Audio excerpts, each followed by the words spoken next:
কিছু কিছু ছেলে পেলে দেখবেন ওয়াজ শুরু হওয়ার আগেই দৌড় মারে, কেন? গার্লফ্রেন্ড ওয়েট করতেছে। আর রাত যখন 12টা বাজে, জান তুমি কি করো, খেয়েছো? বাবু তুমি কি করবা, ঘুমাবো না? কি কথা বলো, আছে না নাই? আছে না নাই? আজকে ওই ধান্দাবাজি হবে না যতক্ষণ আমার ওয়াজ শেষ না হচ্ছে। কোন যুবক যদি উঠে আজকে আর ও যদি লুঙ্গিওয়ালা হয়, বুঝলে বুঝপাত, না বুঝলে মেহেরবানি করে কোন যুবক ডান বাম যাবেন না। তাকবীর দেন, লিল্লাহি তাকবীর। তাহলে এক নাম্বার ছিল how will be the hell fire look like, জাহান্নাম দেখতে কেমন হবে আমরা জেনেছি, জাহান্নামের আগুনের তাপ কেমন হবে আমরা জেনেছি। এবার আসুন আমরা হাদিস থেকে কিছু ঘটনা শুনি যেটা আমাদের হৃদয়ে একটা টাচ করবে, পরিবর্তন আনবে। 3 নাম্বার বিষয় ছিল কি, কে বলতে পারে? জাহান্নামের আগুনের ভয় সাহাবায়ে কেরামদের মাঝে কেমন ছিল? চলে এবার আমাকে উত্তর করেন, প্রশ্ন করছি। কাশি দেন সবাই একটা। আরে বাবা রে বাবা, এক্সট্রা কাশি দিচ্ছেন নাকি মুরব্বী আব্বা জান? আচ্ছা বলেন, ইসলামের যে প্রথম খলিফা ছিলেন, প্রথম খলিফা কি নাম? হয় কেন বলেন না, নাম কি? আবু বকর as-সিদ্দিক রাদিয়াল্লাহু তাআলা আনহু। আমাদের দেশের প্রধানমন্ত্রীর নাম কি, কে বলতে পারে? সবাই জানে, কন্যা কেন বলেন না, কি নাম কি? শেখ হাসিনা। আচ্ছা, ওনার ছেলে যদি বলে আম্মা জান আমি গরুর গোশত খাবো, তো শেখ হাসিনা যদি বলে যে আমার কাছে টাকা নাই, এটাকে কেউ বিশ্বাস করবে? বলেন না কেন, কেউ করতে পারবে? পারবে? পারবে? কেউ পারবে না। তাহলে এবার হাদিস শোনো, জাহান্নামের আগুনের ভয় কাকে বলা হয়? একবার আবু বকর রাদিয়াল্লাহু তাআলা আনহু বাসায় আসছে সন্তানদের জন্য সাক্ষাৎ করবার জন্য। বাসায় যখন প্রবেশ করেছে, তার বউ তার সামনে দাঁড়িয়ে গিয়েছে। আবু বকর ছোট্ট একটা আবদার করতে চাই সন্তানদের পক্ষ থেকে। বলো কি আবদার? আমি তোমাকে পূরণ করবো, আবদারটা বলো। তৎকালীন সময়ে আরব বিশ্বে the most expensive food was সারিদ। আরব বিশ্বের সবচেয়ে দামি খাবারের নাম ছিল সারিদ। বলছে আবু বকর, তোমার কলিজার টুকরা সন্তানরা তোমার কাছে সারিদ খেতে চায়, সারিদ দিবা তুমি? তো সে প্রাইম মিনিস্টার, এই দেশের মতো দেশ নয়, বাংলাদেশের মতো ছোট্ট দেশ নয়, কয়েকটা দেশের প্রধানমন্ত্রী তিনি, পুরো দেশকে শাসন তিনি করছেন। তো উনি বলছেন যে আমি যে সারিদ খাওয়াবো না, ওই যে টাকাটা লাগবে, ওই টাকাটা আমার কাছে 1 পয়সাও নাই। তো উনি বলছেন যে কি বললেন, রাষ্ট্রের কোষাগারে কোটি কোটি টাকা রাখা আছে, নিয়ে আসেন না কয়েক টাকা আমাদের জন্য। আবু বকর বলছে কি বললা তুমি এটা? আমি রাষ্ট্রের টাকা মেরে খাবো আর আল্লাহ আমাকে জাহান্নামে নিক্ষেপ করবে, এটা কষ্টিন কালো আমি সহ্য করতে পারি না। সবাই আমার কয়েকটা টাকা বের করে নাই। আর আমাদের দেশে টাকা, আমার দেশে তো সব ভাই কনফার্ম জান্নাতি, কি বলবো? আর চোর বাটফার আমাদের দেশে একদমই না। আর নাই নাই নাই না, খালি আছে সুযোগ পাইলে হাজার হাজার কোটি টাকা দেশের থেকে বিদেশের মাটিতে পাচার করে দেয় বাটপার। এরা করলে দোষ হয়, আমরা কইলেই দোষ। হ্যাঁ, এরা করে মাইরা টাইরা খাইয়া শেষ, হুজুররা বললে হুজুররা জেলখানা। আমাদের কথা একটা, এটা আমার দেশ, এদেশকে স্বাধীন করবার জন্য আমাদের পূর্বপুরুষরা রক্ত দিয়েছে, তাদের রক্তের বিনিময়ে দেশটা আমরা স্বাধীন করতে পেরেছি, ঠিক কিনা বলো যুবকেরা? আর এই দেশের মাটিতে যারা চাঁদাবাজি করে, 2 নাম্বারি করে টাকাগুলো দেশ থেকে বিদেশে পাচার করে, এটা আমরা কখনো চুল পরিমাণ বরদাস্ত করতে পারবো না, ঠিক কিনা বলো? তো তিনি 1 পয়সা বের করলেন, বের হয়ে গেলেন বাসা থেকে। হাদিসটা এখনো শেষ হয়নি, মূল টুইস্ট এখনো বাকি, মূল যে ইন্টারেস্টিং ব্যাপারটা এখনো বাকি আছে। এবার বলছি মনোযোগ দিয়ে। প্রায় 3 মাস পরের কথা, আবু বকর রাদিয়াল্লাহু তাআলা আনহু বাসায় আসছে। সাধারণভাবে এসেছে বাসাতে, ছোট্ট একটা প্লেট নিয়ে তার বউ তার সামনে আসছে। বলছে তোমার প্লেটে এটা কি গো? যখন তুলে দিচ্ছে দেখছে যে এখানে কয়েক টুকরা সারিদ রাখা আছে। আরে সারিদ কই থেকে পেলে তুমি? আমি তোমাকে টাকা পয়সা কিছু দেই নাই, কই থেকে পেয়েছো তুমি এটা? তো বলছে ইয়া আবু বকর, তুমি যে প্রত্যেক মাসে আমাকে মান্থলি হাত খরচ দেয় না মাসিক স্ত্রীকে অনেকে, আমার কথা বুঝেন না কেন? দেয় না দেয় না দেয় না। আপনি আছেন ঢাকাতে আপনি বিজনেস করেন, জব করেন, আপনার বউ গোদাগাড়িতে, তো ঢাকার থেকে আপনি প্রতি মাসে কিছু টাকা বইয়ের জন্য হাত খরচ পাঠাবেন কি পাঠাবেন না? পাঠাবেন। তো উনিও দিতেন প্রতি মাসে হাত খরচের টাকা। 3 মাস টাকা বাঁচিয়ে বাঁচিয়ে কয়েক টুকরো শাড়ি নিয়ে আসছে, নেন আপনি খান। সন্তানরা খেয়েছে, উনি কয়েক টুকরা খেলেন, খেয়ে সোজা মজলিসে শুরা ডাকলেন। সব সাহাবা ইকরাম, রাষ্ট্রপতি, যত যা আছে, মন্ত্রী, পুলিশ, বিডিআর, র‍্যাব, এমপি, মন্ত্রী, মেয়র, চেয়ারম্যান, মেম্বার যা ছিল তখন সবাইকে ডেকে একটা বিশাল বড় মিটিং করেছে। সবাই তো হা করে আছে, আরে কি হইল আজকে, এত জরুরি তলব কেন, কি হয়েছে আপনার? বলছে এই শোনো, আমাকে তোমরা যে প্রত্যেক মাসে বেতন দাও না, তোমরা এই বেতনটা এই মাস থেকে কমায় দেবে।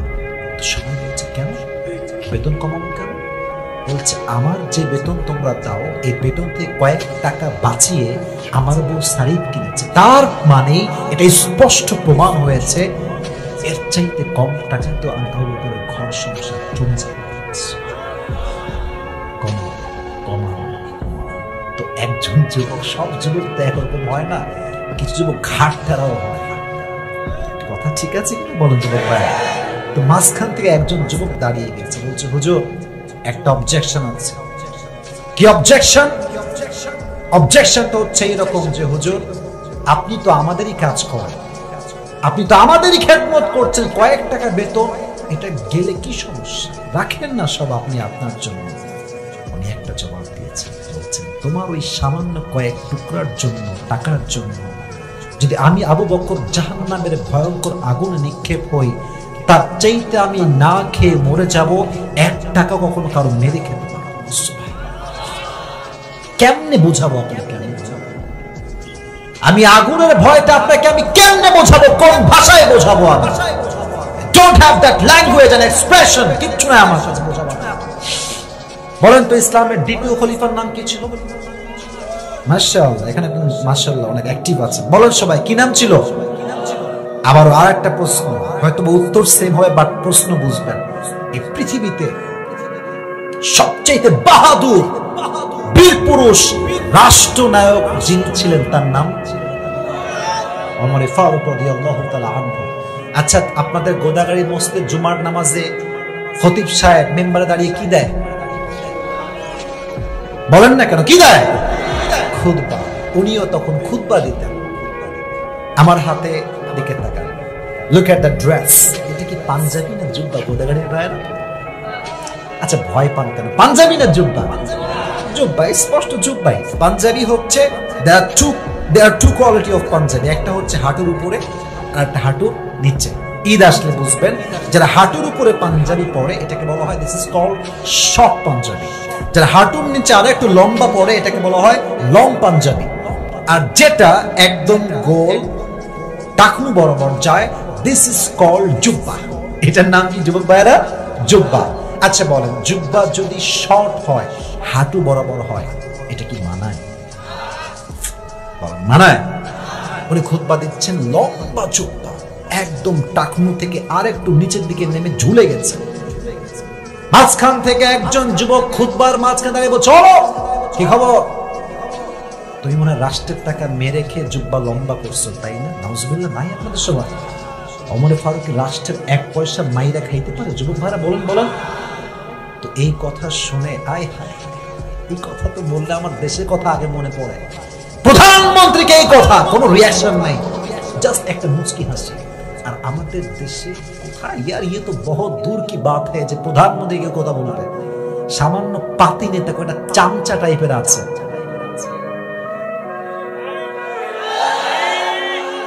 এরে কেউ একটা কথা বলে তোকে দেখে লিব বে, দেখে লিব বলে তুই কি দেখবি বে? তুই কি দেখবি? তো নেতা চামচাগিরি করে খাস, তোর তো কোনো নিজস্ব পরিচয় নাই। নেতার চামচাগিরি করে একেবারে क्या करेंगे हम करेंगे तो क्या करेंगे ये कुछ भी नहीं जानते हम। নেতার পেছনে আপনি ঘোরেন, যদি আপনি নেতা হইতে পারেন তাহলে ঘুরেন। আপনি নেতার পেছনে ঘুরবেন, নেতার ছেলে কিন্তু বিদেশে পড়াশোনা করতেছে। নেতা যখন নামবে গদির থেকে, তোমার মতো চামচাকে বসাবে না, ছেলেকে বিদেশ থেকে গদিতে বসাই দিবে। ঠিক কিনা বল? নিজে কিছু করার ট্রাই করো যুবক ভাই। রাষ্ট্রপ্রধান কোন রিয়াকশন নাই, মুচকি হাসি দিয়েছে। আরে ভাই না না না, কিছু করবে, এই কথা জাস্ট বলতেছে। ডান পাশে তার সন্তান আছে, ইসমুহু আব্দুল্লাহ ইবনে ওমর। হুজুররা আছেন, আমি কোনো কথা বানিয়ে বলছি না, দাঁড়িয়ে গিয়েছে। বলছে এই ভাই, তোমার জবাব আব্বা নয় আমি দিব তোমাকে, এদিকে তাকাও। কি জবাব? বলছে প্রত্যেক বছরে আমার জন্য বাবার জন্য 2টা জুব্বা বরাদ্দ করা হয়। কয়টা? একটা বাবার জন্য আর একটা আমার জন্য। এই বছর যেটা হয়েছে, আব্বা তো অনেক লম্বা মানুষ, তো যে জুব্বাটা পেয়েছে, ওই জুব্বাটা পরার পরে দেখতেছে যে এই জুব্বাটা হাঁটু এই বরাবর আসছে, টাকনু বরাবর যায়। একজন রাষ্ট্রনায়ক, প্রধানমন্ত্রী যদি শর্ট জুব্বা পরে, তার পার্সোনালিটির সাথে, তার ব্যক্তিত্বের সঙ্গে জুব্বাটা কি যায়? তো উনি চাইলে তো লক্ষ টাকা ব্যয় করে জুব্বা কিনতে পারতেন, খবরদার করেননি। বলছে আব্দুল্লাহ এদিকে আসো। আব্বা যান, কি হয়েছে আব্বা? তোমার জুব্বা কোথায়? ব্রিং দ্য জুব্বা, নিয়ে আসো আমার কাছে। নিয়ে আসছে ওই জুব্বা এই জুব্বা একসঙ্গে রাখছে। বলছে যাও দর্জিকে ডাকো। দর্জি আসছে। কি হয়েছে মহারাজ? হুকুম করেন, আমার কি করতে হবে? বলছে আমার ছেলের জুব্বা থেকে সামান্য কেটে তালি দিয়ে আমার জুব্বাতে জোড়া লাগাই। সুবহানাল্লাহ, আস্তে আপনি প্রধানমন্ত্রী, তালি দেওয়া জুব্বা, জুব্বায় তালি লাগাবো। আমি আমারটা বলি, আমার জুব্বা একটু ময়লা লাগিয়ে করতে চাই না। প্রধানমন্ত্রী, দেশের প্রাইম মিনিস্টার জুব্বা পড়েছে, তালি দেওয়া। সব সাহাবায়ে কেরাম আবেগপ্রবণ হয়ে গেছে। ইয়া আমিরুল মুসলিমিন, আপনি তালি দেওয়া জুব্বা পড়েছেন? বলছে আমি চাইলে নতুন জুব্বা কিনতে পারতাম ভাই, কিন্তু আমি যদি সামান্য কারো হক নষ্ট করি, আল্লাহ আমাকে জাহান্নামে নিক্ষেপ করবে। সে ভয়ঙ্কর আগুন তো আমি অমর কখনো সহ্য করতে পারবো না। আমি জুব্বা তালি দিয়ে পড়েছি। জুব্বা নতুন কেনার সাহস আমার হয় নয়। কনফার্ম জান্নাতি একজন মানুষ ছিলেন তিনি। আর আমাদের দেশে, আমি তো বড় পর্যায়ের কথা বাদ দিলাম, ছোট পর্যায়ে রোডে কাজ পেলে, রোডের নিচে কি যে ঢালাই দেয়, এমনি হাত দিলে সব উঠে যায়। বিল্ডিং এর কাজ দিয়েছে প্রধানমন্ত্রী, বিল্ডিং করতে হবে যুবকদের জন্য, যারা গরিব অসহায় মুরব্বীদের জন্য। দিয়েছে রড, টাকা দিয়েছে রডের জন্য, বাটপার গুলো বাঁশ লাগায় রেখে দেয়। বাটপারি দেশে আপনার কোনো খবর নাই ভাই। আপনি তো আছেন আপনার ধান্দায়, সারাদিন টিকটক, ফেসবুক, মাইয়াদের পেছনে ঘুরে জীবনটা তামা তামা করে ফেলেছে যুবকের। কথা ঠিক কিনা বল? খবর রাখতে হবে দেশের যুবক ভাই। এজন্য যার হৃদয়ে জাহান্নামের আগুনের ভয় আছে, গোদাগাড়ির ভাইয়ারা, সে কখনো রাষ্ট্রের 1 পয়সা কখনো মেরে খেতে পারবে না। ঠিক কিনা বলো যুবক ভাই? প্রত্যেকটা নেতার হৃদয়ে, নেত্রীর হৃদয়ে জাহান্নামের আগুনের ভয় ঢুকিয়ে দিক। সকলেই পড়ে আমিন। এটা ছিল 3 নম্বর বিষয়। আপনারা কি 12টা বেজে গিয়েছে, রাগটা করে কি এখনই কি আমাকে শেষ করে দিতে হবে নাকি? তাহলে মাশাআল্লাহ, এটাই হচ্ছে Godagari. Let me talk please. আমি বলি, এটাই হচ্ছে গোদাগাড়ির জমিন। 1 ঘন্টা ওয়াজ করেছি আমি এই পর্যন্ত, মনেই হয়েছে না জান করতেছি এত ঘন্টা ওয়াজ, তাই না? ঠিক আছে, মানুষের অডিয়েন্স অ্যাক্টিভ, কথা শুনছে মনোযোগ দিয়ে। এরকম শ্রোতা থাকলে যে কোনো বক্তাই ওয়াজ করতে পারবে। ঠিক কিনা বলেন? তাহলে এবার একজন যুবক দাঁড়ান, দাঁড়িয়ে তাকবীর দেন। কে আছেন?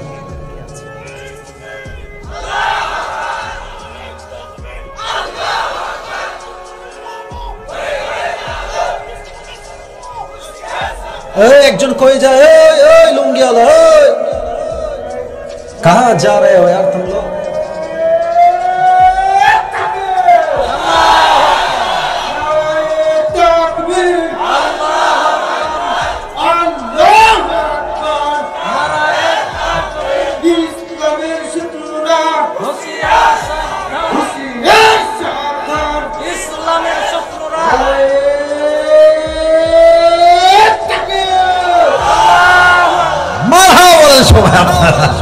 তাকবীর কারে কয় ভাই আপনি বুঝাই দিয়েছেন। আপনার বউটো আছে নাকি?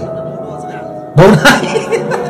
আচ্ছা, আল্লাহ ভাইকে দিনদার নেককার বউ দিয়ে দিক, পড়া আমিন। এবার 4 নাম্বার বিষয় কি ছিল আমি একটু প্রশ্ন করছি, কে বলতে পারে 4 নাম্বার বিষয়টা? জাহান্নামে কারা যাবে এবং কেন যাবে? কথা বলেন, জাহান্নামে কারা যাবে এবং কেন যাবে? তাহলে একটা প্রশ্ন করি, আপনাদের ব্রেইন চেক করে, যে how much knowledge you have about Islam, কতটুকু জানেন ইসলামকে? বলেন তো, জাহান্নামে পুরুষের সংখ্যা বেশি হবে নারীর সংখ্যা? খুব খুশি একেবারে, সংখ্যা বেশি হবে। হাদিস দুইটাই আছে, হাদিস 2 প্রকারেরই আছে। এটা আমি জানি আপনারা বলবেন, তাই আমি ফান্দে ফেলাইছি আমাদের ইচ্ছা করে। কারণ হচ্ছে আমরা শুনে শুনে অভ্যস্ত, নারীরাই যাবে জাহান্নামে, আর তুমি কনফার্ম জান্নাতে, তাই না? একেবারে না, হাদিস 2 প্রকারের আছে। এক হাদিস বলছে নারীরাই হবে সবচেয়ে বেশি জাহান্নামী, আর এক হাদিস বলছে না, পুরুষরাই হবে সবচেয়ে বেশি জাহান্নামী। অতএব ঢালাও ভাবে সব নারী জাহান্নামী হবে, এটা বলা কখনো প্রকৃতপক্ষের মুসলমানের কাজ হতে পারে না, ঠিক কিনা বলেন? নারীরা কেন জাহান্নামে যাবে একটু ভালো করে শুনবেন। এক, the prophet says in hadith takfurna al-ashir, বেশিরভাগ নারী জাহান্নামে যাবে একটা কারণ, তারা স্বামীকে 2 পয়সা মূল্যায়ন করে না। আজকাল তো আমাদের দেশে পরকীয়া একটা কমন রোগ হয়ে গিয়েছে। স্বামী আছে বিদেশে আর বউ এদিকে ইমো করে। কথা বুঝলে বুঝপাতা, না বুঝলে কি যে করে ওইটা আমি আর কইলাম না। আর আমার যে বোনগুলো আজকে স্বামীকে রেখে পরকীয়া করছেন, যে যুবক আপনার স্বামী থাকা সত্ত্বেও কয় আই লাভ ইউ, ওর আই লাভ ইউ অর্থ আই লাভ ইউ না, এর অর্থ হচ্ছে I want to use you. অর্থ আই লাভ ইউ নয় বোনেরা আমার। আর কিছু কিছু মেয়ে স্বামীর থেকে টাকা আনে বিদেশে, আর এখানে এসে বয়ফ্রেন্ডকে দিয়ে দেয়। এদের মতো জঘন্যতম মেয়ে আল্লাহর আকাশের নিচে আর কেউ হতে পারে না। পরকীয়া করে পুরো সমাজটাকে নষ্ট করে দিয়েছে। আজকের নিউজ আমি বলি, লেট মি টক। আজকের নিউজ, আজকে পরকীয়ার জন্য একদম হত্যা হয়ে গেছে, একদম জায়গায় হত্যা। আচ্ছা বলেন, যে স্ত্রীটা মরল আজকে পরকীয়ার জন্য, তার যে 2টা সন্তান আছে, এদের কে দেখভাল করবে? একটা পরকীয়া একজনকে নষ্ট করে, পুরো পরিবারকে জ্বালিয়ে পুড়ে ধূলিসাৎ করে দেয়, ঠিক কিনা বলেন? তাকফুরনাল আশির, বেশিরভাগ মেয়েরা জাহান্নামে যাবে স্বামীর অবাধ্য ছিল। তবে আমি আমার বোনদেরকে ডিউ রেসপেক্ট বলছি। দেখেন আমার বোনেরা, আপনারা আমি আসিফকে একটু হলেও চেনেন যে আমি কখনো মেয়েদেরকে ডিসরেসপেক্ট করে কথা বলি না, বাট जो सच है वो तो सच है, वो मुझे बताना ही पड़ेगा। শুনি না, এবার নবী ছিলেন কি? ইয়াতিম। ইয়াতিম হচ্ছে সেই মানুষ যার আব্বা নাই, যার মা নাই। এটা বড় মর্মান্তিক হাদিস, অনেক লম্বা হাদিস, আমি জাস্ট শর্টকাটে বলছি। যুবক ভাইরা একটু মনোযোগ দিয়ে শুনবেন, যেন আমি আপনাদেরকে ভালো করে বোঝাতে পারি হাদিসের ভাষাটা। নবীর বয়স যখন 6, নবী যাচ্ছেন মায়ের সঙ্গে, উটের পিঠে চড়ে সফর করছিলেন। কিসের পিঠে? উট। হঠাৎ করে মাঝখানে মা আমেনার পেটের ব্যথা শুরু হল, প্রচন্ড ব্যথা, এত বেশি ব্যথা যে মা আমেনা রাদিয়াল্লাহু তাআলা আনহা বললেন, থামো, উটটা থামাও, আর সামনে যেও না। উট থামিয়েছে, উট থেকে নেমে বসেছেন তিনি মাটির উপরে। নবীজিও নেমেছেন, কিন্তু একটা অস্থির অবস্থা। নবীর আম্মাজান কিছুটা চিৎকার করতে শুরু করছে, পেটের যন্ত্রণা, এত ব্যথা। মরুভূমির মাঝখানে পাহাড়, চতুর্পাশে কোনো পানি নাই, কোনো ডক্টর নাই, মানুষ নেই, জনমানবহীন একটা এলাকা। নবীজি অস্থির। একজন মাত্র বান্দি আছেন, দাসী আছেন নবীর সঙ্গে, তার মায়ের সঙ্গে। নবীজির আম্মাজান কান্না করতে শুরু করে দিয়েছে, নবীও কান্না করতে শুরু করছে। নবী বলছে, আম্মাজান আপনার কি হয়েছে? আপনি এরকম করছেন কেন? আপনি অস্থির কেন? নবীর আম্মা বললেন, মুহাম্মদ, প্রত্যেক যুবক একদিন বৃদ্ধ হবে, প্রত্যেক মানুষ একদিন মৃত্যুবরণ করবে। আমার সময়টা শেষ হয়ে গিয়েছে, আমার সময় বেশি একটা বাকি নেই। ওয়ালাকাদ ওয়ালাদতু তুহরা, তবে আমি একজন বাচ্চা জন্মগ্রহণ করেছি, আমি একটি বাচ্চা জন্ম দিয়েছি, এমন এক বাচ্চা যে বাচ্চা পুরো পৃথিবীটাকে আলোকিত করে ফেলবে। বলেন সুবহানাল্লাহ। প্রিয় ভাইরা, কারেন্ট নেই, আমি বুঝতে পারছি যে আবারও সেই মায়ের কবরের সামনে আসছে। কত বছর পরে? 57 বছর পরে। খুব মনোযোগ দিয়ে হাদিসটা শুনবেন প্রিয় ভাইরা। যখন কবরের সামনে আসছে, সাহাবা একরাম সব নবীজির সামনে দাঁড়ায় আছে। নবীজি বলছেন, তোমরা সব দূরে যাও, আর আমি যদি কান্না করি তোমরা কেউ আমার সামনে কান্না করবা না। নবীজি কবরের সামনে বসেছেন। কেমন করে বসেছে আমি জাস্ট বোঝাবার ট্রাই করছি। দুটো হাঁটু এরকম করে উপরে দিয়েছে, এই দুটো হাত এইভাবে দিয়েছে, দুটো হাতের মাঝখানে চোখটা লুকিয়ে নিয়েছে, আর দুটো হাঁটু উপরে উঠিয়ে নিয়েছে। মাঝে মাঝে দেখবেন বাচ্চারা মোবাইল ফোন টিপে হাঁটু উপরে তুলে, মাঝে মাঝে দেখবেন আমরা খাটের উপরে বসলে পেছনে হেলান দেই হাঁটু থেকে উপরের দিকে। তো নবীজি হাঁটু উপরে দিয়েছেন। এখানে আমি বোঝাতে পারবো না, জাস্ট ট্রাই করছি সেটা বোঝাবার জন্য। দুটো হাত এমন করে দিয়ে এমন ভাবে ফুপিয়ে ফুপিয়ে কান্না করতে শুরু করেছে কবরের সামনে। যত সাহাবা একরাম ছিল নবীজিকে এরকম কান্না করতে দেখে সমস্ত সাহাবা একরাম তারাও কান্না করতে শুরু করে দিয়েছে। এতটা কান্নার ঢল আর রোল পড়ে গিয়েছে। নবীজি কবরের পাশে দাঁড়িয়ে একটা বাক্য বলেছেন, যেটা heart touching sentence, heart touching word.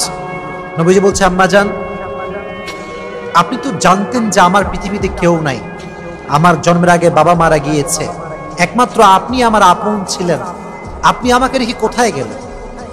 বারবার বলছে, আপনি আমাকে রেখে কোথায় গেলেন? আমি তো একা, আমি তো বড্ড একা হয়ে গিয়েছি আপনাকে ছাড়া, এতটা বছর আমি আপনাকে ছাড়া কাটিয়েছি, আপনি কোথায় গেলেন?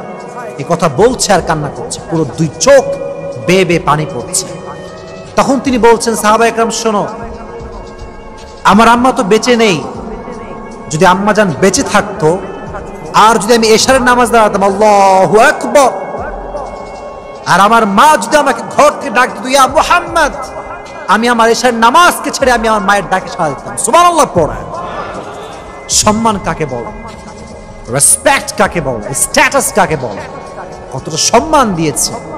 অথচ আমরা যারা আছি যুবক ভাইরা, আমি সহ আমরা, উই আর অল হিয়ার, আমাদের সমস্যাটা হচ্ছে আমরা আব্বা আম্মাকে যথার্থ মূল্যায়ন করতে পারি না। এই যে মাঝে মাঝে দেখবেন আব্বা বসে আছে, মা বসে আছে, খাওয়ার সময় আমাদেরকে ডাক দেয়, এই খেতে আসবি না? কত মোবাইল টিপিস? এত মোবাইল টিপতে হয়? খাইতে আয়। আমরা খুব রাগ করি, হ্যাঁ এত ডাকতে হয় নাকি, এত ডাকে কেউ? এই যে আমরা বাজে ব্যবহারটা করি, আল্লাহর আরশ পর্যন্ত কেটে যায়, আল্লাহ বড্ড নারাজ হয়। নবীজি বলেছেন, রিদাউর রব্বি ফি রিদাইল ওয়ালিদাইন ওয়া সাখতুর রব্বি ফি সাখতিল ওয়ালিদাইন। আব্বা আম্মা খুশি মানে তোমার জান্নাত ওয়াজিব হয়ে যাবে। সুবহানাল্লাহ পড়ে। প্রিয় ভাইরা, সবসময় আমরা একটা কথা বলি, দাঁত থাকতে দাঁতের মর্ম বোঝো। শোনো প্রিয় ভাইরা, আমি একটা কথা বলি, সবসময় বলি, আগেও বলেছি আজও বলছি, যতক্ষণ পর্যন্ত আপনার ভালোবাসার মানুষ, যত্নের মানুষ আপনার কাছে আছে, মূল্যায়ন করার চেষ্টা করেন। মরে গেলে লক্ষবার কেঁদেও কোনো লাভ হবে না।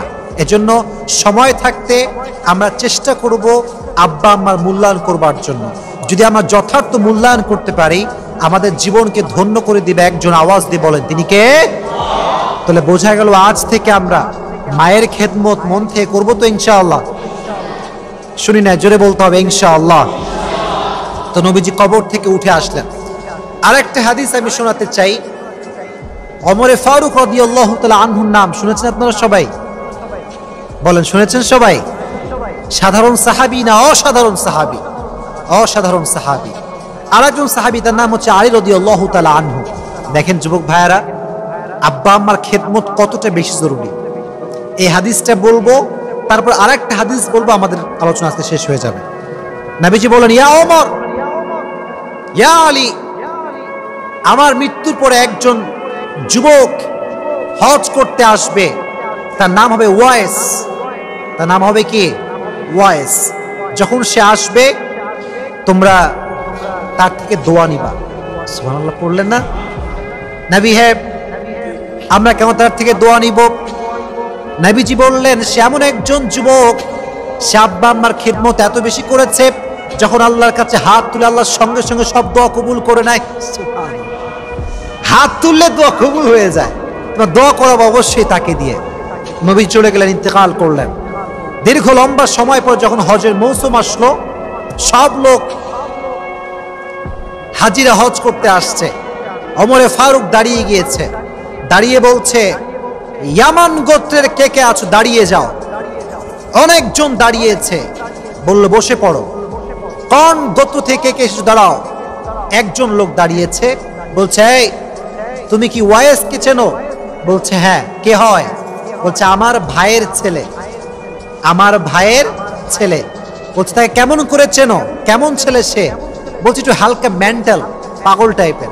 ওমর বলছে তুই পাগল, তো 14 গোষ্ঠী পাগল, ও খুব ভালো। বলছে কোথায় আছে বলো। বলছে অমুক পাহাড়ে অমুক অঞ্চলে সে উট চড়াতে গিয়েছে। কি চড়াতে গিয়েছে? উট। ওমরে ফারুক রাদিয়াল্লাহু তাআলা আনহু এবং আলী রাদিয়াল্লাহু তাআলা আনহু ঘোড়ার পিঠে সওয়ার হয়ে দৌড় দিয়েছে ওয়াইসের কাছে। ওমরে ফারুক মানে কে? অর্থ জাহানের খলিফা। ওমরে ফারুক মানে কে? 10 জন সাহাবী দুনিয়ার জান্নাতের সুসংবাদ পেয়েছে, তার ভেতরে এক হচ্ছে ওমর, আর একজন হচ্ছে আলী রাদিয়াল্লাহু তাআলা আনহু। সুবহানাল্লাহ পড়েন। দৌড় দিয়েছে সবাই দুজন মিলে, কি করবে? দোয়া নেওয়ার জন্য। তো গিয়ে দেখছে অবাক করা বিষয়, ওয়াইস বসে আছে আর উটগুলো চড়াচ্ছে সে। কিন্তু যখন তারা পৌঁছেছে দেখছে ওয়াইস নামাজ পড়ছে। কি আদায় করছে? নামাজ। বলেন কি আদায় করছে? নামাজ।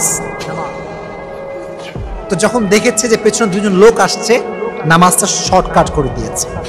বলছে আপনারা কারা? মারাংটা তুমি কে? সে তো জানে না এরা কারা। ওমরের মতো মানুষ তার কাছে আসছে, আলীর মতো মানুষ তার কাছে আসছে, but he don't have any idea about it. কোনো কিছু জানে না সে, he don't know anything man. বলছে তুমি কে? বলছে আমার পরিচয় বাদ দাও, তুমি কে? তোমার নাম কি? বলছে আমার নাম আল্লাহর বান্দা। আমার নাম কি? আল্লাহর বান্দা। ওমর বলছে কি আল্লাহর বান্দা? সবাই তোমার নাম কি? আব্বা মা কি নাম রাখছে? বলছে আপনারা কি আমাকে এত প্রশ্ন করছেন? তখন বলছে দেখো, এটা হচ্ছে আমিরুল মুমিনিন ওমরে ফারুক রাদিয়াল্লাহু তাআলা আনহু। সুবহানাল্লাহ পড়েন। আর আমি হচ্ছি আলী, আমি হচ্ছি আলী। এই কথা শুনে ওয়াইস শকড, সারপ্রাইজড। এই দুইজন মহাপুরুষ, বীর পুরুষ আমার কাছে কেন আসছে? এই হচ্ছে অবাক করা হাদিস। বলছে এই ওয়াইস তোমার হাত তুলো আল্লাহর কাছে, আমি ওমর, আমার জন্য দোয়া করো, আলীর জন্য দোয়া করো। বলছে আমি আমার মতো অধম আপনাদের জন্য দোয়া করবে? লা মাহা, হাউ কাম ইট পসিবল? এটা হতে পারে না। আপনারা আমার সাথে অনেক বড় বুজুর্গ, অনেক বড় আল্লাহর ঘনিষ্ঠ বান্দা। বলছে ওয়াইস তোমার কাছে আমরা দোয়া চাইতে আসি নাই, নবীজি নিজে আমাদেরকে তোমার কাছে দোয়া নেওয়ার জন্য পাঠিয়ে দিয়েছে। সুবহানাল্লাহ। মায়ের খেদমত এত বেশি করেছে যে হাত তুলতে দেরি হয়, দোয়া কবুল হতে দেরি হয় না। এজন্য যুবক ভাইয়েরা মায়ের খেদমত মন থেকে করবেন। আর একটা ছোট্ট অংশ বলছি, ওয়াইসের ক্ষেত্রে এই কথা বর্ণনা এসেছে, কিয়ামতের কঠিন ময়দানে সবাইকে আল্লাহ তাআলা যারা জান্নাতি বলবে যাও, enter in the paradise with peace and security, যাও প্রবেশ করো জান্নাতে। সবাই প্রবেশ করবে, ওয়াইসও আসবে। আল্লাহ বলবে ওয়াইস কেফ, স্টপ, থামো, তুমি যাবা না। তো ওয়াইস ভয় পেয়ে যাবে, আরে আমি কি জাহান্নামী নাকি? আমি কি জান্নাতে যেতে পারবো না? আল্লাহ বলবে ওয়াইস তোমার পেছনে তাকাও। পেছনে তাকাবে, দেখবে যে অনেকগুলো মানুষ জাহান্নামের ফয়সালা হয়ে গিয়েছে। সব they are from the hell fire people, সব জাহান্নামী। আল্লাহ বলবেন ওয়াইস তোমার হাত উঠাও, তোমার আঙ্গুল দিয়ে ইশারা করো সবার দিকে। যার যার উপরে তোমার আঙ্গুল যাবে আমি প্রত্যেকের জন্য জাহান্নাম হারাম করে দিয়ে জান্নাত ওয়াজিব করে দেব। মায়ের খেদমত, মায়ের দোয়া কত দামি। এজন্য যতদিন বেঁচে আছি আমরা আব্বা আম্মার খেদমত করবো। তবে একটা প্রবলেম আছে, everyone has a big problem about one matter। একটা বিষয় সবার সমস্যা, বিয়ে করলে বউ আসলে দেখবেন অটোমেটিক্যালি একটা সংসার দ্বন্দ্ব লেগে যায়। এই সমস্যা বাংলাদেশের প্রেক্ষাপটে যুবক ভাইয়েরা আছে না নাই? এরকম মরা কেন তোমরা বলো, আছে না নাই? Biggest problem in our society. বউ বলে যে তোর কাছে তোর মা বেশি দামি না আমি বেশি দামি, ক। আর মা বলে আমি বেশি দামি না তোর বউ বেশি দামি, যুবক যাবে কোথায়? খুব সমস্যা। দেখেন প্রিয় ভাইয়েরা, মুফতি তারিক Masud, a famous scholar from Pakistan, তার একটা বক্তব্য আমি শুনছিলাম, খুবই অসাধারণ কথা। যদি সত্য কথা বললে কেউ রাগ করে, এখানে আমার কিছু করার নাই, এটা আল্লাহর কথা, ঠিক কিনা বলে? তবে হ্যাঁ, কিছু কিছু মেয়েদের রুচি আসলেই খারাপ, আসলেই খারাপ। ভালো ভালো ছেলে বাদ দিয়ে সব গাঞ্জাখোর টাইপের ছেলেদেরকে, আজীব। কেন এই কাজ আপনারা করবেন? যেই যুবক চরিত্রবান নয় সে কখনো আপনার ভালো স্বামী হতে পারবে না, ঠিক কিনা বলেন যুবক ভাই? এক নাম্বার, মেয়েরা সবচেয়ে বেশি জাহান্নামে যায় পরকীয়ার কারণে, স্বামীর অবাধ্য হওয়ার কারণে। এবার একটা লাস্ট পয়েন্ট, মানুষ সবচেয়ে বেশি জাহান্নামে যাবে বিগেস্ট রিজন হচ্ছে নামাজ। নামাজ দলিল কি? 29 পারা সূরাতুল মুদ্দাথির, আল্লাহ says in this ayah, listen to me with full concentration। এখান থেকে নয়, এখান থেকে শুনুন। কোরআন আয়াত বলছে, আল্লাহ বলছেন, ইয়াতাসাআলুনা আনিল মুজরিমিনা মা সালাকাকুম ফি সাকার ক্বালু লাম নাকু মিনাল মুসাল্লিন।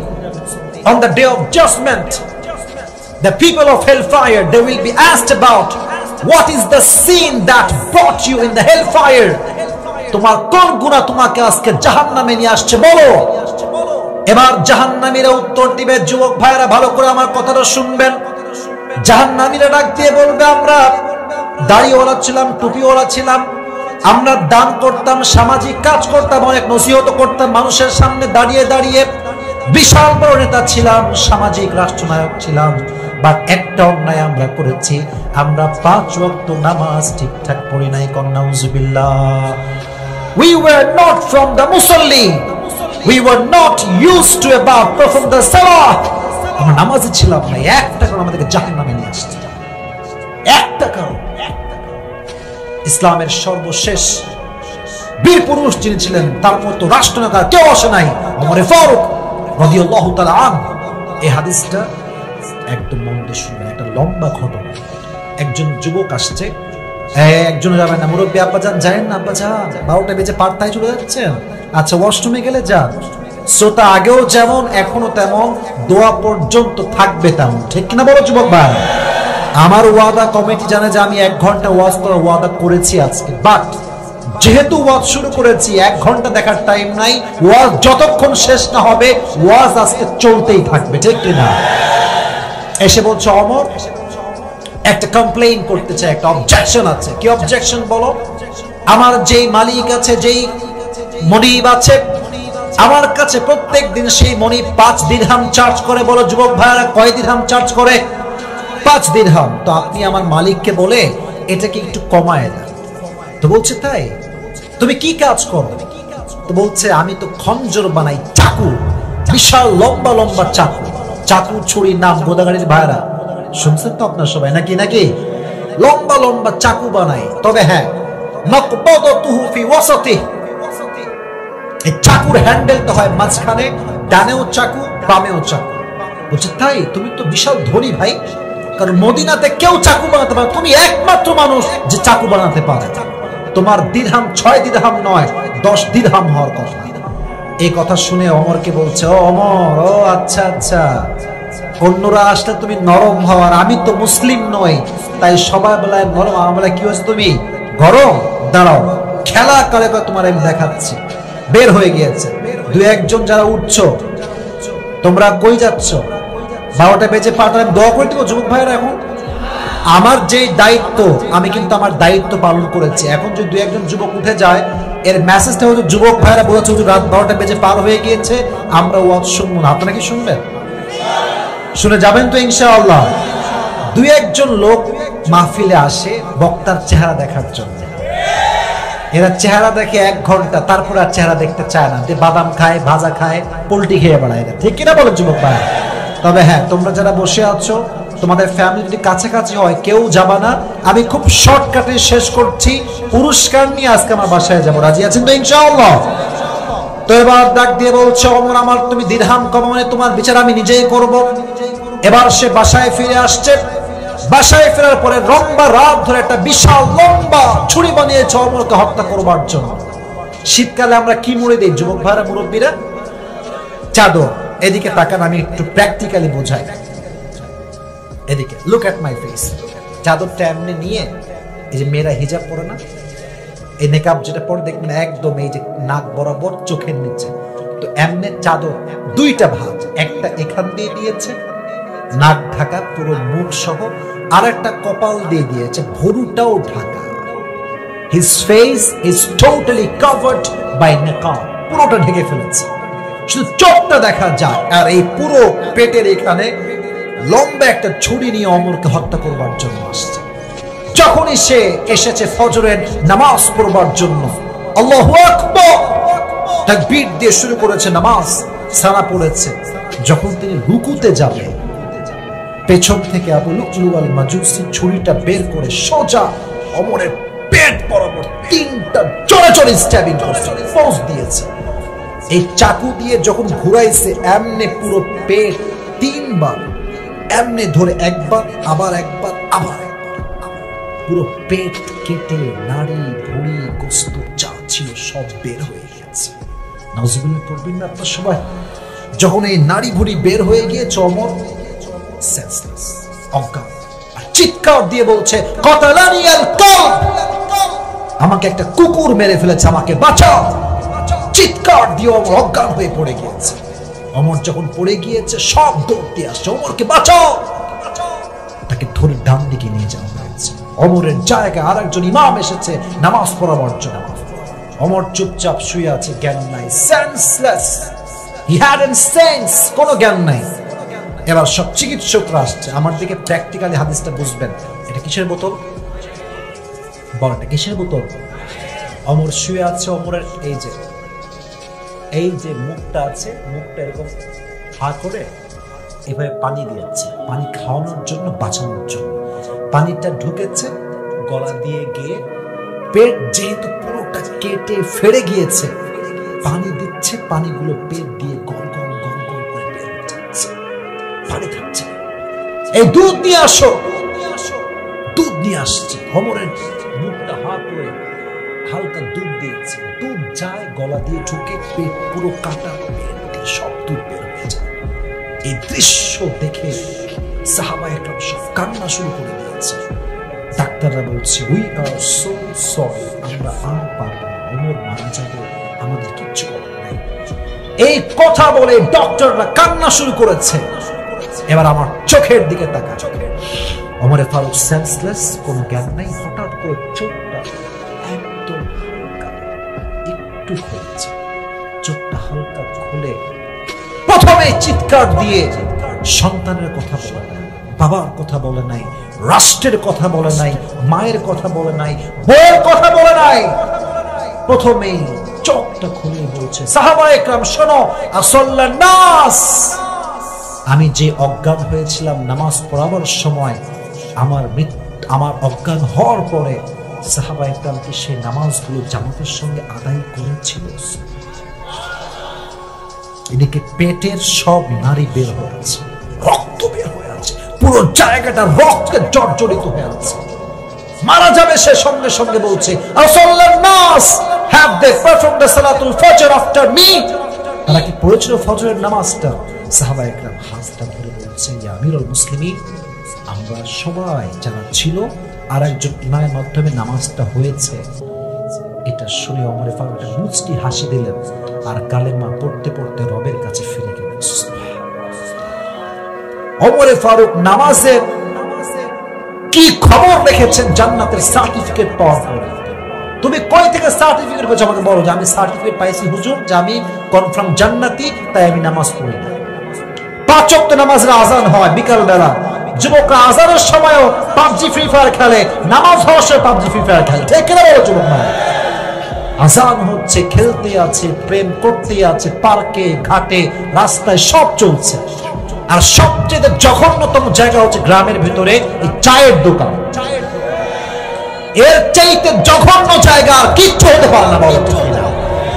সারাদিন মুরব্বীরা বসে, এই যে আজকে ওয়াজ করলাম না, দেখবেন কালকে এটা নিয়ে ওটা চায়ের দোকানে মিটিং। কোন বক্তা এসেছিল, কি ওয়াজ করে গেল, কে বলবে জানেন যে পেশাব করেও পানি নেয় না। আবার দেখবেন সে বলবে যে পুরো সপ্তাহে জুমার দিন ছাড়া মসজিদেই আসে না। এদেরকে দেখলেই মনে মনে বলতে মনে চায় যে ওরে বাটপা, এরা উপরে ফিটফাট ভেতরে সদরঘাট। ঠিক কিনা বলো যুবক ভাই? এজন্য ওমরে ফারুকের জীবনের শেষ কথা ছিল নামাজ। বলেন তো আমার প্রিয় নবীজির জীবনের শেষ কথা ছিল কি? নামাজ। যেদিন নবীজি মারা যাবেন, জিব্রাইল আসছে, নবী হে, আল্লাহ আমাকে আপনার কাছে পাঠিয়েছেন, আপনি কেমন আছেন? নবীজি বলছে আলহামদুলিল্লাহ আলা কুল্লি হাল, আমি অনেক ভালো আছি, আল্লাহর শুকরিয়া। সুবহানাল্লাহ। সবাই আপনারা বলছে নবী একজন গেস্ট আসছে, মেহমান, নিয়ে আসবো? বলছে যাও নিয়ে আসো। গেস্টটা কে? আজরাইল আলাইহিস সালাতু ওয়াস সালাম আসছে। নবীর শিওরে ডান পাশে দাঁড়িয়ে আছে, দাঁড়িয়ে প্রথমে নবীকে সালাম পেশ করেছে। বলছে নবী আল্লাহ আমাকে পাঠিয়েছেন, কেন? আপনার রূহকে কবজ করবার জন্য। বাট হ্যাঁ, আল্লাহ আমাকে বলেছেন, এই মালাকুল মউত, খবরদার নবীর সঙ্গে বেয়াদবি করবা না, খবরদার। নবীকে বলবা নবী আপনি কি যেতে চান নাকি চান না? যদি চান তাহলে নিয়ে যাব, যদি থাকতে চান আপনাকে রেখে আমি আবার ফেরত চলে যাব। আচ্ছা, আমাদের বাংলাদেশের সবচেয়ে সুন্দর ঘোরার জায়গা কি কে বলতে পারে? রাজশাহী তো আছে, কক্সবাজার আছে, আছে না? আছে না? আছে না? আচ্ছা, সিলেট চা বাগান নাম শুনছেন আপনারা সবাই? আচ্ছা, আরো বলছি, সাজেক ভ্যালি নাম শুনছেন সবাই আপনারা? আচ্ছা, রাঙ্গামাটি নাম শুনছেন আপনারা সবাই? তো গোদাগাড়ির মোড়ে, আচ্ছা আপনাদের মোড়ের নাম কি? হ্যাঁ, আচ্ছা, ওই মোড়ে 10 জন যুবক মুরব্বী বসেছে। কথা বলে কে রে? কোন আওয়াজ হবে না, খবরদার। শেষ ভালো যার, সব ভালো তার। শেষটা ভালো করতে চাই, শেষ হাদিস বলছি, এরপরে আর একটা হাদিসও আমি বলবো না, শেষটা ভালো করে শুনিয়ে। তো 10 জন বলছে চল এবার আমরা গোদাগাড়ি থেকে কক্সবাজার ঘুরে আসবো, সবাই মিলে গ্রাম থেকে। তো দেখবেন যে যার বেস্ট ফ্রেন্ড, ভালো বন্ধু, কিরে মামা যাবি নাকি বে? তো যখন ওই বলে মামা চল আমিও যাবো, ও বলো আমিও যাবো। ঠিক কিনা বলেন যুবক ভাই? তো নবীজি যিনি বেস্ট ফ্রেন্ড, সবচেয়ে ভালো বন্ধু, সে ছিল জিব্রাইল আলাইহিস সালাতু ওয়াস সালাম। সুবহানাল্লাহ বললেন না আপনারা? তো নবীজি জ্বরে আক্রান্ত, নবীজি চোখ খুলে বলছে জিব্রাইল কি করব বলো? জিব্রাইল বিনয়ের সঙ্গে বলছে ইয়া রাসূলুল্লাহ, আপনার সঙ্গে দিদারের জন্য আল্লাহ আরশে আজিমে অপেক্ষায় রয়েছে, আপনি গেলেই ভালো হয়। বলছে তাই নাকি? তাও থামো এবার। এবার নবীজি ডাক দিয়ে বলছে আইনা আয়েশা, আমার বউ আয়েশা কোথায়? ডেকে নিয়ে আসো আয়েশাকে। আয়েশা আসছে। ইয়া রাসূলুল্লাহ কি হয়েছে আপনার? আপনি ডাকছেন কেন আমাকে? নবীজি বলছে আচ্ছা তোমাকে যে আমি কয়েক টুকরা স্বর্ণ দিয়েছিলাম, স্বর্ণ গোল্ড, এই স্বর্ণগুলো কোথায়? বলছেন নবী হে যত্ন করে রেখেছি, ঘরেই আছে। বলছে এখনই সব স্বর্ণ আল্লাহর রাস্তায় দান করে দাও। নবী হে কেন? রেখে দেই, কাজে দিবে, আমার জন্য, ফাতেমার জন্য রাখি না। এই যে কথাটা এখন বলবো, মুরব্বীরা কান খাড়া, যুবকেরা কান খাড়া, আমার মায়েরা কান খাড়া করবে। নবীজি বলছেন আমি আল্লাহর সঙ্গে এমন অবস্থায় সাক্ষাৎ করব যখন আমার কাছে চায়না পয়সা সম্পত্তি ছিল, আমি গরিব হয়ে নিঃস্ব হয়ে আল্লাহর সামনে বলবো আল্লাহ দেখো আজ দুনিয়ার থেকে তোমার কাছে আসছি, যেমন খালি হাতে গিয়েছিলাম খালি হাতেই ফিরে আসছি। বললেন না আপনারা? এখানে কত মানুষ আসছে, maximum people we belong middle class family. এখানে সব যারা আছি আমরা হয় মধ্যবিত্ত পরিবারের সন্তান, নয় গরিব ঘরের সন্তান। রাগ করবেন না, অভিযোগ রাখবেন না। হাদিস শোনেন, বড়লোকের চাইতে আমরা গরিবরা 500 বছর আগে জান্নাতে প্রবেশ করব। এই হাদিসে দুই একটা কথা মতবাদ থাকলে থাকতে পারে, মতভেদ। আরেকটা হাদিস বলছি কোন মতভেদ ছাড়া কিয়ামতের দিন নবীজি জান্নাতে প্রবেশ করবেন, নবীজির ডান পাশে যারা থাকবে তারা হবে সব গরিব ঘরের সন্তান। আস্তে সুবহানাল্লাহ আপনারা বললেন? নবীর সঙ্গে যে আমরা জান্নাতে যাব, আপনার সবাই খুশি না বেজার? আপনার সবাই বলেন তো, আমাদের দেশের রাজধানীর নাম কি? ঢাকার গুলশান, বনানী, ধানমন্ডি, মিরপুর, নাম শুনছেন আপনারা সবাই? যদি কখনো সুযোগ হয় আব্বারা, যুবকেরা যাবেন গুলশানে, দেখবেন যে লাক্সারিয়াস লাইফ কাকে বলা হয়, জীবন কাকে বলা হয়। BMW, রেঞ্জ রোভার, টাকা পয়সার কোনো অভাব নাই। বাট মাথায় রাখবেন, যার মাঝে নামাজ নাই, তার সম্পত্তি 2 পয়সা দাম আল্লাহর কাছে নাই। ঠিক কিনা বলো যুবক ভাই? নবীজি সব দান করে দিলেন। এবার জিবরাইল বলছে, মালাকুল মউত এবার তুমি যাও। যখন মালাকুল মউত রূহটা কবজ করবে, নবী 2টা মেসেজ দিলেন। 1, আসসালাত আসসালাত আসসালাত। 2, ওয়ামা মালাকাত আইমানুকুম, উম্মতেরা যাই করো আর তাই করো, নামাজটা ছেড়ে দিও না, নামাজটা ছেড়ে দিও না। 2, তোমরা কখনো তোমাদের কর্মী দাস দাসীর সাথে খারাপ ব্যবহার করো না। সুবহানাল্লাহ। আপনার সাহেব মিজানুর রহমান আজহারীর নাম শুনছেন না যুবক ভাইরা? ওনার একজন নানা, তার নাম হচ্ছে গোলাম সরওয়ার সাইদি হুজুর। সবাই আপনারা চেনেন, মাশাআল্লাহ। উনি মারা গিয়েছেন করোনার সময়। আল্লাহ ওনাকে জান্নাতুল ফেরদাউসের উঁচু উঁচু উঁচু মাকাম নসিব করুন। পড়া আমিন। ওনার একটা কথা করোনা ভাইরাস সময় খুব ভাইরাল হয়েছিল, আমি রিপিট করছি, আপনারা কথা ঠিক হলে ঠিক বলবেন। কথাটা ছিল এইরকম, নামাজ নাই যার, ঈমান নাই তার। নামাজ নাই যার, মুসলমান ঘরের সন্তান হওয়ার পরিচয় দেওয়ার অধিকার নাই তার। ঠিক না বল? নামাজই হচ্ছে আমাদের মুসলমান হওয়ার পরিচয়। এজন্য জাহান্নামের সবচেয়ে মানুষ যাবে একটা কারণ, সবচেয়ে বড় দায়ী, মা সালাকাকুম ফি সাকার ক্বালু লাম নাকু মিনাল মুসাল্লিন। তারা একটা বাক্য বলবে, আমরা সব করেছি দুনিয়ার মাটিতে, নামাজই ছিলাম, নামাজই ছিলাম। এজন্য সবাই এবার 2টা হাত তুলে একটু কাশি দেন। আমি হাত রাখেন, হাত রাখেন, হাত রাখেন। Raise your hand. যতক্ষণ পর্যন্ত আমি আমার কথা শেষ না করছি, আপনার হাত উঠে থাকবে। আমি যা বলি আপনারাও তা বলবেন আমার সঙ্গে। সবাই এক বাক্যে সবাই বলেন, হুজুর। আস্তে কেন, জোরে বলেন। লাস্ট চান্স, সবাই ডানে বামে সামনে, everyone has to say loudly. বলেন সবাই, হুজুর। আমরা আজকে গোদাগাড়িতে ওয়াদা করলাম, আজ থেকে 5 ওয়াক্ত নামাজ, জোরে জোরে 5 ওয়াক্ত নামাজ বা জামাত। উনি বললেন, कभी भी अपनी माँ के सामने अपनी वाइफ की तारीफ ना करना और उसके सपोर्ट में ना जाना। বললেন যে তুমি বউকে ভালোবাসো, সাপোর্ট করো, প্রশংসা করো, কিন্তু একটা বিষয় মাথায় রাখবা, মায়ের সামনে কখনো বউয়ের পক্ষ নিয়ে ঝগড়া করা যাবে না। এটা বড় মারাত্মক জিনিস। দেখেন প্রিয় ভাইয়ারা, একজন মানুষ যখন বয়স্ক হয়ে যায় তখন তার আবেগটা বেড়ে যায়। আবেগ আবেগ আবেগ বলছেন আপনারা, আবেগ বেড়ে যায়। আপনি যদি বিয়ে করার পরে মায়ের সামনে বলেন তুমি খারাপ, আমার বউ কত ভালো, কত সুইট, এমনও হতে পারে, আল্লাহ না করুক, আপনার আব্বা মা হার্ট অ্যাটাক করতে পারে। এটা বড় আঘাত করার জিনিস। দয়া করে যারা ম্যারিড পিপল বা যারা বিয়ে করবেন নেক্সট টাইমে, কখনো মায়ের সামনে বইয়ের প্রশংসা করবেন নর্মালি, বাট কখনো মায়ের বিরুদ্ধে গিয়ে বইয়ের পক্ষ নেওয়া যাবে না। তাহলে সংসারটাকে সুখময় শান্তিময় করে দিবে একজন। আওয়াজ দিয়ে বলেন তিনি কে? দেখবেন মাঝে মাঝে এই মা বাবার সঙ্গে দ্বন্দ্ব করতে গিয়ে এটা ডিভোর্স পর্যন্ত গড়ায়, তালাক পর্যন্ত গড়ায়। আর মেয়েদের এই যে সমস্যা, শাশুড়িকে মা হিসেবে দেখতে পারে না, এরকম মেয়ে বাংলাদেশে আছে না নাই? নিজের মায়ের বেলা 16 আনা আর শাশুড়ি বেলা 1 আনাও ভালোবাসতে চায় না। আজীব একটা কারবার। তবে একটা বিষয় আমি শেয়ার করি আলোচনার মাঝখানে, এটা প্রাসঙ্গিক হতে পারে বা অপ্রাসঙ্গিক হতে পারে। দেখেন, মেয়েদের ডিভোর্স হয় 3 কারণে। কয় কারণে? শুনে নাই, জোরে বলেন কয় কারণ? 1, যেই মেয়ে কথায় কথায় ঝগড়া করে, কথায় কথায় জেদ দেখায়, সেই মেয়ের সংসার বেশি দিন টেকে না। কিছু মেয়ে জেদি টাইপের আছে, এরকম মেয়ে যুবক ভাইরা আছে না নাই? খুব জেদি, যা বলবে ইয়ে मैं करके ही रहूंगा, ये मुझे करना ही है। এত জেদ, স্বামী কয়ে তোর 14 গোষ্ঠী সহ তালাক মারলাম, যা। জেদ, জেদ রাখা যাবে না।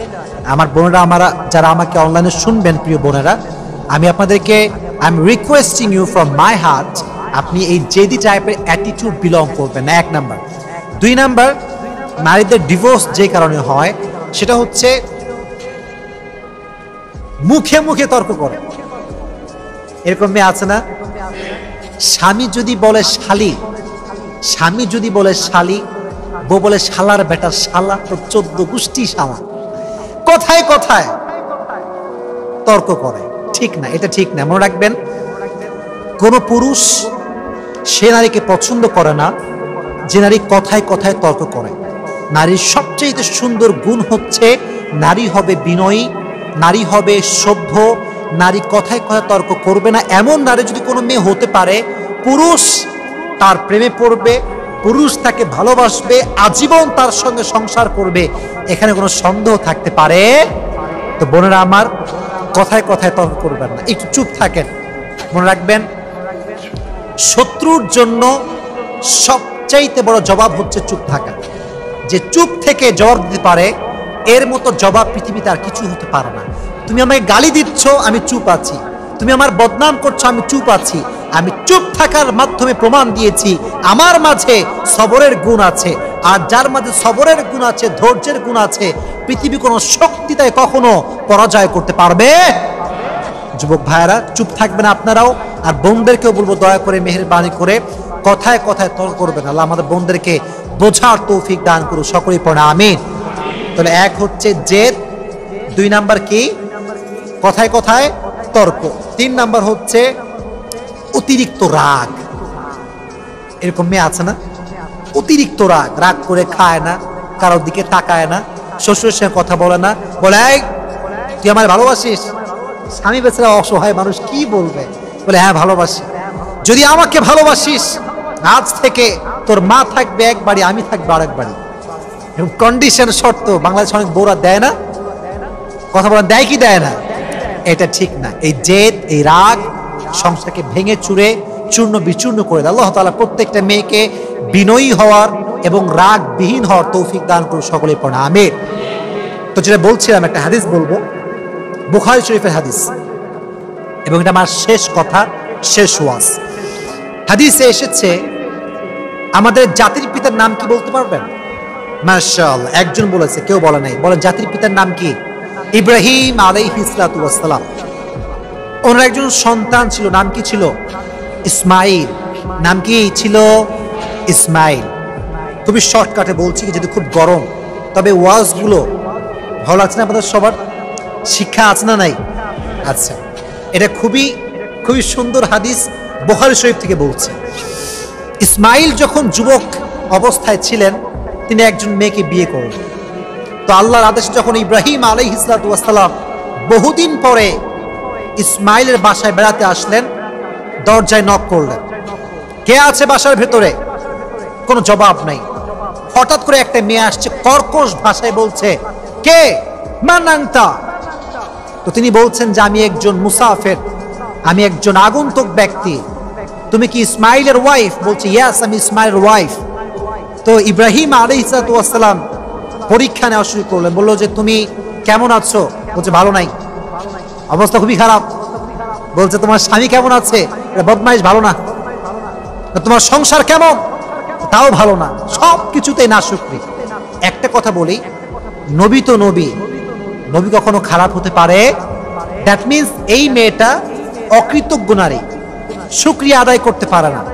যতবার কথা বলে রুডলি বিহেভ করছে, কথার মধ্যে কোনো মাধুর্যতা নাই, শুকরিয়া নাই, আলহামদুলিল্লাহ স্বভাবটা নাই। তো বলছে একটা কথা বলতেছে তোমাকে, শোনো, তোমার স্বামী যখন আসবে একটা কাজ করবা, তোমার স্বামীকে বলবা দরজার কপাটটা চেঞ্জ করতে। কিসের কপাট চেঞ্জ করতে? মাশাআল্লাহ, আগের যুগে দেখবেন, এখনো গ্রামগঞ্জে পাওয়া যায়, দরজার কপাট থাকে, 2 দরজা লাগিয়ে দেওয়া হয়, মাঝখান দিয়ে কপাট দেওয়া হয়। দেখবেন কপাট খুললে অটোমেটিক্যালি দরজাটা খুলে যায়, কপাটের দরজা। নবীর সিগন্যাল দেখেন, কত সুন্দর সিগন্যাল, তোমার দরজার কপাট চেঞ্জ করতে বলো তোমার স্বামীকে। তো ইসমাইল যখন বাসায় ফিরে আসছে, বলছে যে শোনো, আজকে একজন বৃদ্ধ আসছিল, অনেক কথাবার্তা হয়েছে, উনি জাস্ট একটা কথা বলেছেন, দরজার কপাট কি করতে হবে, কপাট কি করতে হবে, চেঞ্জ করতে হবে। নবীর সিগন্যাল নবী বলছেন, কপাল পোড়া, তোর কপাল শেষ, তুই কি করেছিস, তুই কি বলেছিস? বলছে আমি খালি বলেছি আমার কোনো অবস্থায় ভালো নাই, আমার সব খারাপ। বলছে আমার আব্বা ছিল এইটা, তিনি হচ্ছেন এই যুগের সর্বশ্রেষ্ঠ নবী ইব্রাহিম আলাইহিস সালাতু ওয়াস সালাম। সুবহানাল্লাহ পড়েন। আমার আব্বা আমাকে ইঙ্গিত করেছে আমি যেন তোকে তালাক দিয়ে দেই। কি দিব তোকে আমি? তালাক। তুই তালাক, যা হট, তোকে তালাক। সত্য, এটা সত্য হাদিস, বুখারী শরীফের হাদিস। তালাক দিয়ে দিয়েছে। আফটার লং টাইম আবার ইব্রাহিম আলাইহিস সালাতু ওয়াস সালাম আসছেন কার কাছে বলেন তো? ইসমাইলের কাছে। বউ কিন্তু চেঞ্জ, আগের বউ কিন্তু এখন আর নাই। এবার দরজায় নক করেছে। এবার ভেতর থেকে একটা সুন্দর গলায় আওয়াজ আসছে, কে কে আপনি? বলছে আমি অমুক আগন্তুক ব্যক্তি, মুসাফির ব্যক্তি। বলছে তুমি কেমন আছো মা? বলছে আলহামদুলিল্লাহ আলা কুল্লি হাল। সুবহানাল্লাহ পড়েন। আলহামদুলিল্লাহ আলা কুল্লি হাল, আমি ভালো আছি। তো বাসায় ঢুকাইছে, কথা বলেছে, অবস্থা জিজ্ঞেস করেছে তোমার স্বামী কেমন? বলছে আলহামদুলিল্লাহ, আমি এমন স্বামী পেয়েছি যে স্বামী সবাই পায় না, আমি বড় ভাগ্যবতী নারী, আল্লাহ আমাকে অনেক সুন্দর স্বামী দিয়েছে। তো যখন তিনি ফিরে যাবেন তখন তিনি বললেন যে তোমার স্বামী যখন বাসায় আসবে তোমার স্বামীকে বলবা তার দরজার কপাট সে যেন মৃত্যু পর্যন্ত চেঞ্জ না করে। সুবহানাল্লাহ পড়ে। তিনি ফিরে গেলেন। এবার যখন স্বামী আসলো তিনি বললেন যে দেখো একজন বৃদ্ধ মানুষ আসছিল, এসে বলে গিয়েছে অনেক কথা, শেষ কথা ছিল এইটা, তুমি যেন তোমার দরজার কপাট কখনো চেঞ্জ না করো। তখন ইসমাইল আলাইহিস সালাতু ওয়াস সালাম বউকে জড়িয়ে ধরলেন, বললেন যে তোমার মতো নারীকে পেয়ে আমি বড় সৌভাগ্যবান। আমার আব্বা যেন আমাকে ইঙ্গিত করে গিয়েছে আমি যেন আমার ওয়াইফের হাত কখনো না ছাড়ি। সুবহানাল্লাহ পড়েন। আমার বোনেরা যারা আছেন দয়া করে মেহেরবানি করে শ্বশুর শাশুড়ির মন যদি জয় করতে চান, স্বামীর ব্যাপারে বদনাম করা, বলেন বদনাম করা যাবে? যদি খারাপ গুণ থাকে অভিযোগ দিয়ে নয়, ভালোবাসা দিয়ে সংশোধন করতে হবে। মনে রাখবেন, কাউকে যদি আপনি সত্যিই ভালোবাসেন তাকে আপনি ধমক দিয়ে চেঞ্জ করতে যাবেন না। আপনার ভালোবাসা, আপনার আচার, আপনার আচরণ এমন সুন্দর হবে যেন আপনার ভালোবাসার মানুষ অটোমেটিক্যালি চেঞ্জ হয়ে যায়। রাজি আছেন তো ইনশাআল্লাহ? তাহলে বোঝা গেল যুবক ভাইয়েরা, সংসার করার ক্ষেত্রে নারীকে তার শাশুড়ির পালস বুঝতে হবে, শ্বশুরের পালস বুঝতে হবে।